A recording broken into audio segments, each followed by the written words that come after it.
Hello students, विज्ञान पाठशाला में आप सभी का स्वागत है। और आज मैं आप लोगों के लिए साइंस का एक नया लेटेस्ट वीडियो लेकर के आया हूं। इस वीडियो में आपको व्यापम द्वारा आयोजित जितनी भी मध्य प्रदेश पुलिस आरक्षक परीक्षाएं हुई हैं उनके हल प्रश्न पत्र आपको पढ़ने के लिए मिलेंगे। तो इस वीडियो का पूरा लाभ आपको मिल सके तो आपको वीडियो शुरुआत से लेकर अंत तक जरूर देखना है स्टूडेंट्स। और वीडियो पसंद आने पर उसे लाइक और शेयर करना बिल्कुल ना भूलें स्टूडेंट्स।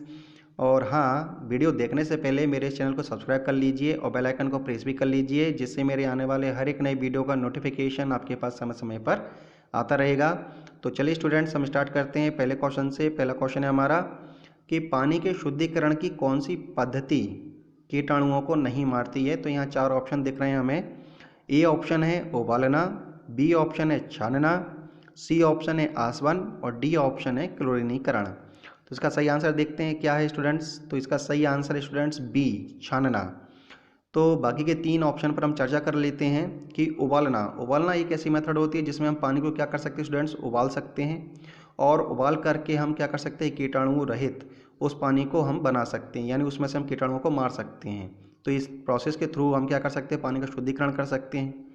सी ऑप्शन है आसवन। आसवन एक ऐसी मेथड होती है जिसमें हम क्या कर सकते हैं कि जो पानी होता है उस पानी को हम वाष्प में कन्वर्ट कर सकते हैं और वाष्प को ठंडा यानी संघनित करके उसे द्रव में चेंज कर सकते हैं, लिक्विड में चेंज कर सकते हैं। इसके थ्रू भी हम क्या कर सकते हैं, पानी का शुद्धिकरण कर सकते हैं। और डी है क्लोरीनीकरण। क्लोरीनीकरण के थ्रू भी हम क्या कर सकते हैं, पानी में जो जीवाणु रहते हैं, कीटाणु रहते हैं, तो उनको हम मार सकते हैं और पानी का शुद्धिकरण कर सकते हैं। सिर्फ जो बी ऑप्शन है वो छानना एक ऐसी पद्धति है जिसके थ्रू क्या नहीं हो सकता स्टूडेंट्स, पानी का शुद्धिकरण नहीं हो सकता। वो पद्धति कीटाणुओं को नहीं मार सकती है। तो याद रखें स्टूडेंट्स। अगला क्वेश्चन है हमारा कि वह सर्वाधिक सुविधापूर्ण दूरी जिस पर कोई व्यक्ति सामान्य आंखों से पढ़ सकता है। तो स्टूडेंट्स चार ऑप्शन दिए गए हैं यहाँ पर। ए है 25 सेंटीमीटर, अगला क्वेश्चन है आपका बी 20 सेंटीमीटर, अगला है क्वेश्चन हमारा इसी में सी 15 सेंटीमीटर और डी ऑप्शन दिया गया है 10 सेंटीमीटर। तो इसका आंसर देख लेते हैं क्या है आंसर। इसका आंसर है स्टूडेंट्स 25 सेंटीमीटर। तो याद रखें स्टूडेंट्स कि 25 सेंटीमीटर वह सर्वाधिक सुविधापूर्ण दूरी है जिस पर कोई व्यक्ति सामान्य आंखों से पढ़ सकता है। अगला क्वेश्चन है हमारा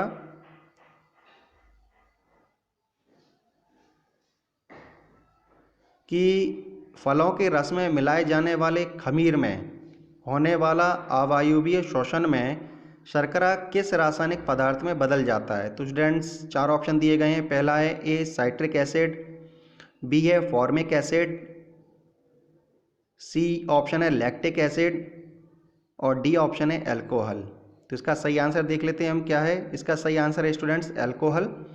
तो याद रखें स्टूडेंट्स कि फलों के रस में मिलाए जाने वाला जो खमीर होता है, तो वो जो खमीर होता है वो अवायवीय श्वसन के थ्रू क्या करता है, तो उस फल के रस में जो शर्करा उपस्थित होती है वो शर्करा को वो स्टूडेंट्स किस में कन्वर्ट कर देता है, एल्कोहल में कन्वर्ट कर देता है। तो याद रखें इस ऑप्शन को। अगला क्वेश्चन है हमारा कि चुंबक का वह महत्वपूर्ण गुण जिसका उपयोग नाविकों तथा यात्रियों द्वारा प्राचीन काल से किया जाता रहा है निम्न है। तो चार ऑप्शन दिए गए हैं। ए ऑप्शन है प्रतिकर्षण का गुण, बी ऑप्शन है प्रेरण गुण, सी ऑप्शन है दिशा संबंधी गुण और डी ऑप्शन है आकर्षण का गुण। तो इसका आंसर देख लेते हैं क्या आंसर है।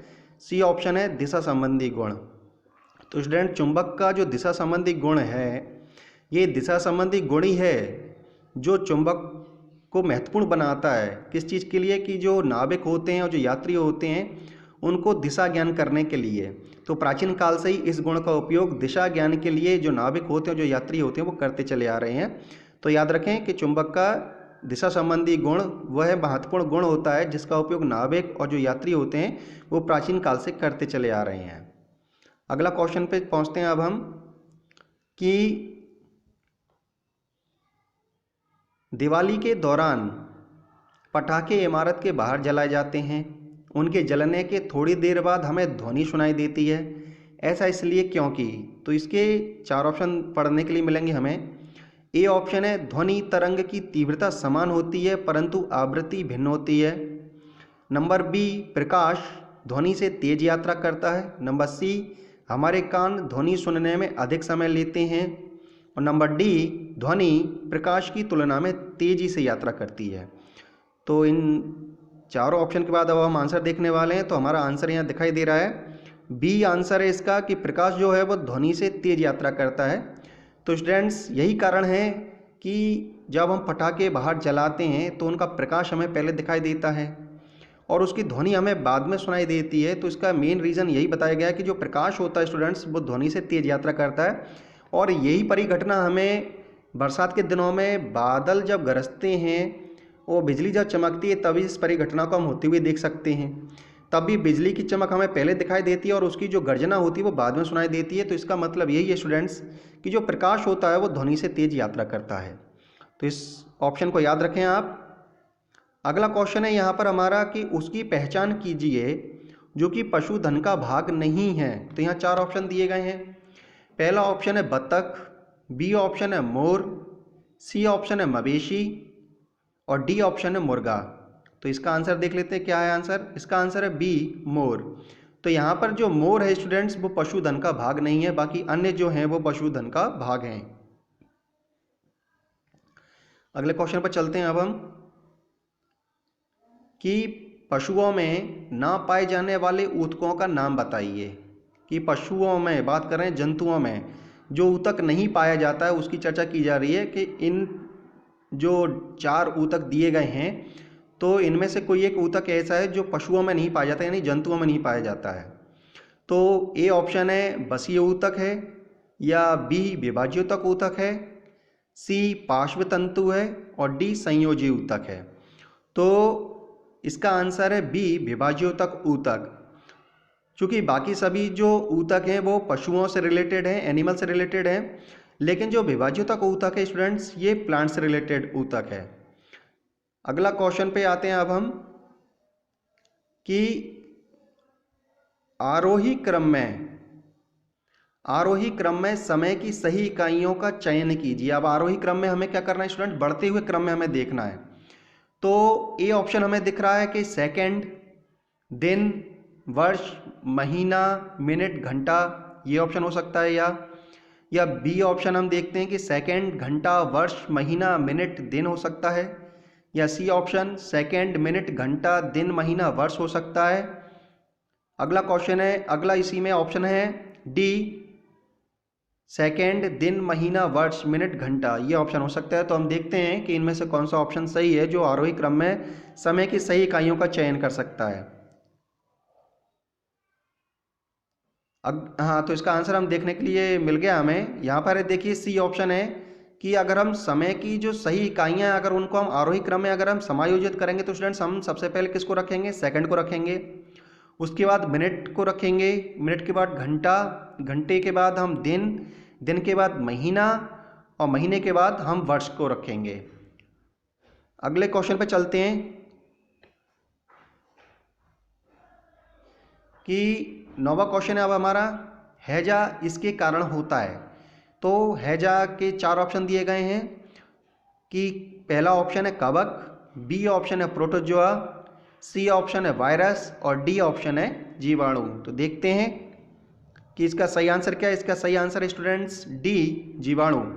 ये जो हैजा जो बीमारी होती है ये जो दूषित भोजन होता है, पानी होता है, उसको ग्रहण करने के कारण होता है। ठीक है, इसमें व्यक्ति का जो डिहाइड्रेशन हो जाता है, निर्जलीकरण हो जाता है। ठीक है, तो जो ये जो बीमारी होती है हैजा की जो बीमारी होती है स्टूडेंट्स वो विब्रियो कॉलेरी नामक जो बैक्टीरिया होता है उसके थ्रू ये बीमारी होती है। तो याद रखें कि जो हैजा होता है वो बैक्टीरिया के द्वारा फैलने वाली बीमारी है और हैजा जिस बैक्टीरिया के थ्रू फैलता है उसका नाम है विब्रियो कॉलेरी।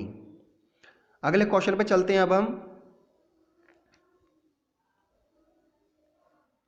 कि जब सोडियम क्लोरीन के साथ अभिक्रिया करता है तो सोडियम क्लोराइड का निर्माण होता है।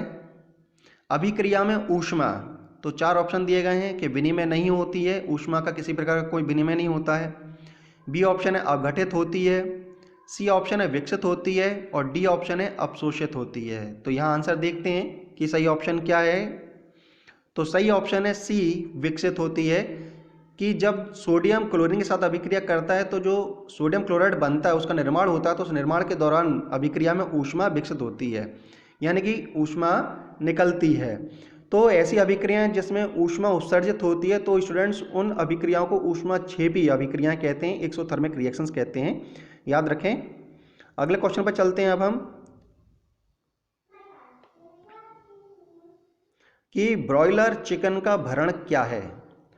ठीक है, ब्रॉयलर क्या होता है स्टूडेंट्स? एक प्रकार का चिकन होता है, एक प्रकार की नस्ल होती है, मुर्गी की नस्ल होती है, पोल्ट्री ब्रीड होती है एक तरीके की, जिससे क्या प्राप्त किया जाता है? मांस प्राप्त किया जाता है, जो मांस के लिए पाली जाती है। ज़्यादा से ज़्यादा इसका उपयोग मांस के लिए किया जाता है। तो ब्रॉयलर चिकन उसी को ही कहा जाता है, तो याद रखें। तो इसके ब्रॉयलर चिकन का भरण क्या है? तो इसके 4 ऑप्शन दिए गए हैं। विटामिन से भरपूर संपूरक के साथ पर्याप्त मात्रा में वसा एवं पर्याप्त कार्बोहाइड्रेट से भरपूर प्रोटीन। नंबर बी, मिश्र खाद्यान्न की उच्च मात्रा। नंबर सी, प्रोटीन एवं वसा से भरे हुए घटक। नंबर डी, विटामिन से भरपूर संपूरक भोजन। तो इसका आंसर है स्टूडेंट्स, ए आंसर है कि विटामिन से भरपूर संपूरक के साथ पर्याप्त मात्रा में वसा एवं पर्याप्त कार्बोहाइड्रेट से भरपूर प्रोटीन, इनका क्या होता है स्टूडेंट्स? इनके थ्रू इनका भरण किया जाता है। ठीक है ना, ब्रॉयलर चिकन का। अगला क्वेश्चन पे आते हैं हम कि क्वेश्चन दिया गया कि 4 कक्षित हृदय वाले सरीसृप का नाम लिखें। तो इसमें 4 ऑप्शन दिए गए हैं। वेरनस, बी ऑप्शन है छिपकली, सी ऑप्शन है गिरगिट और डी ऑप्शन है मगरमच्छ। तो स्टूडेंट जो सरीसृप होते हैं, जैसे आपका गिरगिट है और सांप है और मेंढक है, तो ये जो सरीसृप जो जीव जंतु होते हैं, इनका जो हृदय होता है वो 3 कक्षीय होता है। ठीक है, तो सरीसृप क्या होते हैं स्टूडेंट्स? वो जो पृथ्वी के ऊपर रेंगते हैं, रेंगने वाले प्राणियों की बात की जा रही है। तो इन प्राणियों का, जैसे सांप की मैंने बात की है, अभी छिपकली की बात की है मैंने, मेंढक की बात की है, तो इनका जो हृदय होता है वो 3 कक्षीय होता है। ठीक है ना, लेकिन जबकि पहले हम इसका आंसर देख लेते हैं। इसका आंसर क्या है? इसका आंसर है मगरमच्छ। तो यहाँ पर मगरमच्छ एक क्या है स्टूडेंट्स? अपवाद है। कहने के लिए अभी हम बात कर रहे हैं ना कि सरीसृप के अंतर्गत मगरमच्छ भी आता है, लेकिन ये एक अपवाद है। क्योंकि जितने भी जो सरीसृप होते हैं, बाकी की जो सरीसृप होते हैं, उनके हृदय में 3 कक्ष पाए जाते हैं, लेकिन जो मगरमच्छ होता है ये अपवाद है, इसके हृदय में 4 कक्ष पाए जाते हैं। तो आगे बढ़ते हैं हम अगले क्वेश्चन पर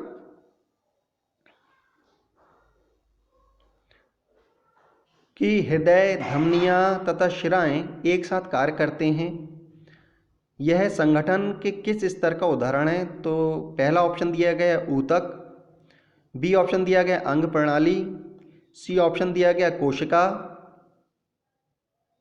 और डी ऑप्शन है अंग। तो इसका आंसर है अंग प्रणाली।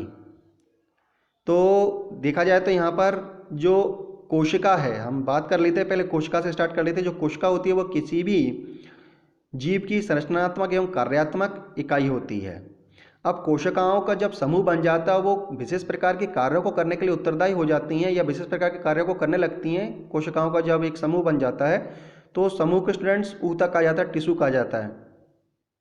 और ये ऊतक आपस में मिलकर के स्टूडेंट्स अंग का निर्माण करते हैं और अंग आपस में मिलकर के स्टूडेंट्स अंग प्रणाली का निर्माण करते हैं। अगले क्वेश्चन पे चलते हैं अब हम कि एड्स के द्वारा संचारित नहीं हो सकता है। तो यहाँ 4 ऑप्शन दिख रहे हैं हमें। पहला लैंगिक संपर्क, बी गले लगना, सी स्तन्य आहार और डी है रक्तदान। तो हमें वो ऑप्शन देखना है जिसके थ्रू एड्स फैल नहीं सकता है। तो इसका आंसर देखते हैं हम स्टूडेंट्स। इसका आंसर है गले लगना। बाकी के 3 ऑप्शन हमें दिख रहे हैं यहाँ पर, जैसे लैंगिक संपर्क है, इसके थ्रू एड्स फैल सकता है, स्तन्य आहार है, इसके थ्रू भी एड्स फैल सकता है, और डी ऑप्शन है यहाँ पर रक्तदान, इसके थ्रू भी क्या हो सकता है स्टूडेंट्स? एड्स फैल सकता है। लेकिन अगर हम किसी व्यक्ति से गले मिलते हैं तो उसके थ्रू हमें एड्स नहीं फैल सकता है। लास्ट क्वेश्चन पे आते हैं अब हम कि सूक्ष्म जीव जो शर्करा के अल्कोहल में परिवर्तन में खमीर कर्मक की तरह कार्य करता है, मतलब उस सूक्ष्म जीव की चर्चा करनी है कि वो सूक्ष्म जीव क्या है जो शर्करा को अल्कोहल में चेंज कर देता है, वो खमीर की तरह कार्य करता है। तो यहाँ पर 4 ऑप्शन दिए गए हैं। लैक्टोबैसिलस, क्या वो लैक्टोबैसिलस है? बी है राइजोबियम है, नंबर सी है खमीर और नंबर डी है पेनिसिलिन। तो इसका आंसर देख लेते हैं। तो स्टूडेंट्स इसका आंसर है खमीर, जिसे ईस्ट बोला जाता है। तो यहाँ पर जो लैक्टोबैसिलस है इसकी चर्चा कर लेते हैं। स्टूडेंट्स याद रखें कि दूध से दही के जमने में जो बैक्टीरिया महत्वपूर्ण भूमिका निभाता है वो है लैक्टोबैसिलस, याद रखें। और अगला है राइजोबियम। तो राइजोबियम क्या है स्टूडेंट्स, जो दलहनी पौधे होते हैं उन दलहनी पौधों की जड़ों में गांठें पाई जाती हैं, नोड्यूल्स पाई जाती हैं। तो उन गांठों में राइजोबियम बैक्टीरिया पाया जाता है, जो क्या करता है, वायुवीय नाइट्रोजन का स्थिरीकरण करता है। ठीक है। और डी ऑप्शन है यहाँ पर पेनिसिलिन। तो पेनिसिलिन क्या है, एक पेनिसिलियम फंगी के थ्रू प्राप्त की गई एक दवा है। ठीक है ना, एक एंटीबायोटिक है जिसे सबसे पहले अलेक्जेंडर फ्लेमिंग ने खोजा था या तैयार किया था। तो स्टूडेंट्स आज का ये वीडियो आपको कैसा लगा, आप अपने कमेंट्स जरूर कमेंट बॉक्स में लिख करके मुझे बता सकते हैं। और वीडियो पसंद आने पर उसे लाइक और शेयर करना बिल्कुल ना भूलें।